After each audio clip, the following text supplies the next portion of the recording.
സംസ്ഥാന സർക്കാർ ഒരു അഭിമാന വകുപ്പ് കൂടിയായി കാണുന്ന വകുപ്പാണ് തുറമുഖ വകുപ്പ്. തുറമുഖ വകുപ്പിൻ്റെ ചുമതല ഇപ്പോൾ CPM-ൻ്റെ മന്ത്രി സഹകരണ മന്ത്രി VN വാസവന് നൽകിക്കൊണ്ടുള്ള അറിയിപ്പ് വിജ്ഞാപനം വന്നിരിക്കുന്നു.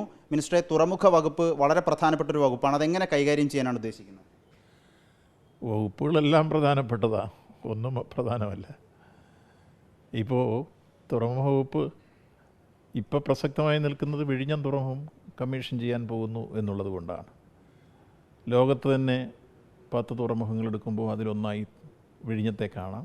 ഒപ്പം ഇന്ത്യയിൽ ഒരുപക്ഷെ ഒന്നാമത്തെ തുറമുഖമായി വിഴിഞ്ഞം മാറിത്തീരും എന്ന കാഴ്ചപ്പാടിലാണ് നമ്മൾ നീങ്ങുന്നത്. അതുകൊണ്ട് തന്നെ തുറമുഖ വകുപ്പ് വളരെ ശ്രദ്ധേയമാണ്. നമ്മുടെ സംസ്ഥാനത്തെ സംബന്ധിച്ചോളം ഭാവിയിൽ വിപുലമായ വികസന സാധ്യതകൾ വിസ്മയിപ്പിക്കുന്ന തുറമുഖ വകുപ്പിനെ ഫോക്കസ് ചെയ്തുകൊണ്ടുള്ള പ്രവർത്തനം തന്നെയാണ് ഉദ്ദേശിക്കുന്നത്. അതെ, അതങ്ങനെ വേണമല്ലോ. തുറമുഖ വകുപ്പും അതോടൊപ്പം മറ്റു നിലവിലുള്ള വകുപ്പും ഒന്നും അപ്രധാനമല്ല.